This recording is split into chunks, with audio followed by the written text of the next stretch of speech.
March এপ্রিলেই কি তাহলে রাজ্যে বিধানসভা ভোট? এক দফাতে ভোট করতে তৈরি নির্বাচন দপ্তর কিন্তু আগেই জানিয়ে দিয়েছে। সিইও দপ্তরের পক্ষ থেকে আগেই জানিয়ে দেওয়া হয়েছে যে জাতীয় নির্বাচন কমিশনকে তারা জানাবেন যে এক দফাতে ভোট করতে তারা তৈরি রয়েছেন। তাহলে এ রাজ্যে ক দফায় নির্বাচন হবে এই নিয়ে কিন্তু এখন জল্পনা তুঙ্গে। কথা বলবো, আমাদের প্রতিনিধি রুমা পাল রয়েছেন আমাদের সঙ্গে। রুমা, ইতিমধ্যেই এসআইআর এর শুনানির সময় বাড়ানো হয়েছে, তারপরে চূড়ান্ত ভোটার তালিকা 14 তারিখের বদলে চলতি মাসের শেষ দিন অর্থাৎ 28 তারিখে জানা যাবে এবং 1 মার্চ জাতীয় নির্বাচন কমিশনের যে বেঞ্চ আসছে সেখানে যে বৈঠক হবে তারপরে কি নিশ্চিত করে ভোট ঘোষণা কবে হবে এবং কবে থেকে কত দফায় ভোট হতে পারে তা জানা যাবে? জানিয়ে রাখছি, দেখো 1 মার্চ এই রাজ্যের দায়িত্বপ্রাপ্ত deputy election commissioner Gyanesh Bharti সহ বিশেষ টিম আসবে এবং ফুল বেঞ্চ অবশ্যই আসবে। সেক্ষেত্রে কিন্তু যখন ভোট ঘোষণার আগে আসবে, এখনো পর্যন্ত যেটা জানা যাচ্ছে যে মার্চের প্রথম সপ্তাহে এই ভোট ঘোষণা হতে পারে। তবে জল্পনা তুঙ্গে রয়েছে যে দোলের পরে কিন্তু এই ভোট ঘোষণা হবে, এমনটাই কমিশন সূত্রের খবর। অন্যদিকে জানিয়ে রাখি যে 28 ফেব্রুয়ারি যেহেতু একদম চূড়ান্ত ভোটার তালিকা প্রকাশ পাবে এবং সেক্ষেত্রে 14 তারিখ পর্যন্ত শুনানি এবং 21 তারিখ পর্যন্ত অবশ্যই শপথ রয়েছে, সেক্ষেত্রে 28 ফেব্রুয়ারি যখন ফাইনাল ভোটার লিস্ট হয়ে যাবে এবং তারই মধ্যে কিন্তু 25 তারিখে কিন্তু বুথ রেশনালাইজেশন অর্থাৎ যেমন পুনর্বিন্যাস কত সংখ্যায় বুথ বাড়ছে সেটা কিন্তু জানা যাবে। সেক্ষেত্রে জানিয়ে রাখি যে অবশ্যই এখনো পর্যন্ত যা খবর কমিশন সূত্রে, এটা মার্চের প্রথম সপ্তাহে কিন্তু এই ভোট ঘোষণা হতে পারে এবং সেটা দোলের পর এমনটা সম্ভাবনা কিন্তু প্রবল রয়েছে। তবে কত দফায় হবে সিইও দপ্তর আগে জানিয়েছিল যদি প্রয়োজন হয়, যদি তাদের কাছে পরামর্শ চায় তাহলে ইসিআই এর কাছে তারা বলবেন একদম এক দফাতে ভোট করানোর ক্ষেত্রে অবশ্যই কেন্দ্রীয় বাহিনীর সংখ্যা প্রচুর প্রয়োজন হবে। এবং অন্যদিকে জানিয়ে রাখি যে নির্বাচন কমিশনে কালকে যেমন বৈঠক ছিল, সেক্ষেত্রে কিন্তু এখনো পর্যন্ত কোনো ফাইনালাইজ হয়নি এমনটা জানানো হচ্ছে কমিশনের তরফ থেকে। এবং অন্যদিকে জানিয়ে রাখি 1 থেকে 3 দফার কথা বলা হতে পারে, তবে পুরোটাই নির্ভর করছে কিন্তু নির্বাচন কমিশনের সিদ্ধান্তের উপরে তারা কত দফায় করাতে চাইছে।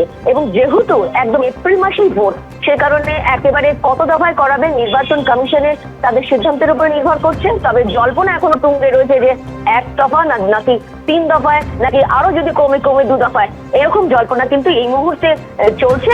তবে এটা ঠিক যে পুরোটাই নির্ভর করছে নির্বাচন কমিশন কি সিদ্ধান্ত নেয় তার উপর। ধন্যবাদ। রাজ্য তো চায় না এসআইআর শেষ হোক, সরকারি কর্মচারীরাও বিরোধিতা করছেন। এসআইআর কি ঠিকভাবে শেষ হবে এই প্রশ্ন করছেন বিজেপি নেতা দিলীপ ঘোষ। দেখুন, যতক্ষণ না এসআইআর কমপ্লিট হচ্ছে তারপরে কি হবে ভেবে কোনো লাভ নেই। বারবার এক্সটেনশন হচ্ছে, কারণ রাজ্য সরকার চায় না এসআইআরটা কমপ্লিট হোক, শেষ হোক পশ্চিমবাংলায়। সেখানে যত রকম অসহযোগিতা করার করছে, বাকিটা তো নির্বাচন কমিশন বা সুপ্রিম কোর্টও বলেছেন যে এসআইআর আটকানো যাবে না। চেষ্টা হচ্ছে, কিন্তু সমস্ত সরকারি কর্মচারীরা যদি বিরোধিতা করে, অসহযোগিতা করে, এসআইআর ঠিকঠাকও হবে না, সময়ও শেষ হবে না। গত বুধবার অর্থাৎ 4 ফেব্রুয়ারি একেবারে সুপ্রিম কোর্টে সশরীরে সওয়ালে অংশ নিয়ে মমতা বন্দ্যোপাধ্যায় মাইক্রো অবজারভার নিয়ে একাধিক অভিযোগ করেছিলেন। আর এই সোমবার অর্থাৎ 9 তারিখ মাইক্রো অবজারভার নিয়ে সর্বোচ্চ আদালত স্পষ্ট জানিয়ে দিয়েছে যে মাইক্রো অবজারভার নয়, ভোটার তালিকায় কাদের নাম থাকবে তা নিয়ে চূড়ান্ত সিদ্ধান্ত নেবেন ইআরওরা। মাইক্রো অবজারভাররা শুধু সাহায্য করবেন।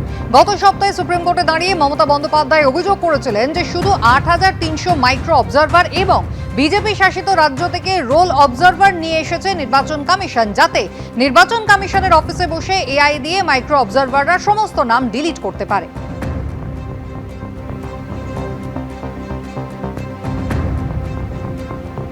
সর্বোচ্চ আদালত নির্দেশ দিয়েছে, কিন্তু তা সত্ত্বেও নিয়োগ জটকি কাটছে। পশ্চিমবঙ্গ সরকারের দেওয়া 8505 জন গ্রুপ বি অফিসারের নিয়োগ ঘিরে কিন্তু ধোঁয়াশা ক্রমশই বাড়ছে।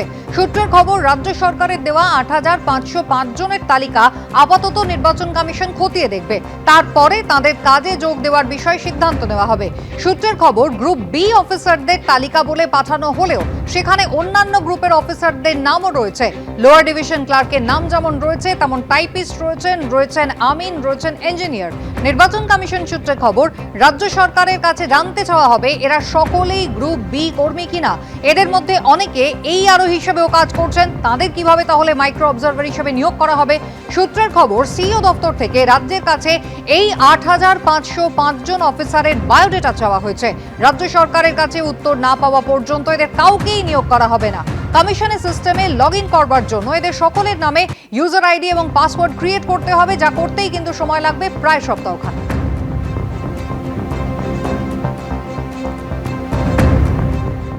গ্রুপ বি অফিসার বলে গ্রুপ সি অফিসারের তালিকা দিয়েছে রাজ্য সরকার। গতকাল এই অভিযোগ করেছেন শুভেন্দু অধিকারী, যার পাল্টা প্রতিক্রিয়া এসেছে শাসক দলের পক্ষ থেকেও। এই ৮৫০০-র মধ্যে অসংখ্য মিথ্যা এবং অসত্য এবং গাইডলাইন ভায়োলেশন করে তারা এই কাজটা করেছে।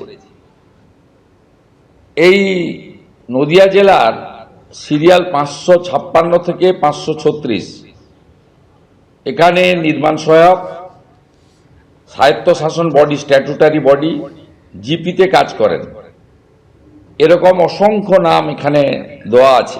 মৃত ব্যক্তি যিনি, মৃত শুধু নয়, রিটায়ার করে গেছেন, তার নামও মুখ্যমন্ত্রীর বাহিনী, তাবেদার বাহিনী পাঠিয়ে দিয়েছে। নির্বাচন কমিশন যদি মনে করেন যে কোনো নাম তারা বদল চান, সেটাও তারা করতে পারেন, সেটাও সুপ্রিম কোর্টের রায়েই বলা আছে।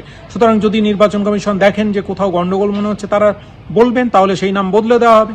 কিন্তু উনি যে কথা বলছেন, ওনার কাছে যদি এত তথ্য থেকে থাকে, তাহলে উনি কোর্টে যান। উনি তো আদালত বান্ধব রাজনীতিবিদ, উনি তো সবসময় আদালত কেন্দ্রিক রাজনীতি করতে ভালোবাসেন। তো উনি কোর্টে যান, কোর্টে গিয়ে বলুন যে এই রাজ্য সরকার করেছে। এই নীতি করতে গেলে আগামী ২৬-এর বিধানসভা নির্বাচনে যদি জিততে চান, বিরোধী দলনেতা হিসাবে থাকতে চান, তাহলে মানুষের রাজনীতি করুন। এবিপি আনন্দ, এগিয়ে থাকে, এগিয়ে রাখে।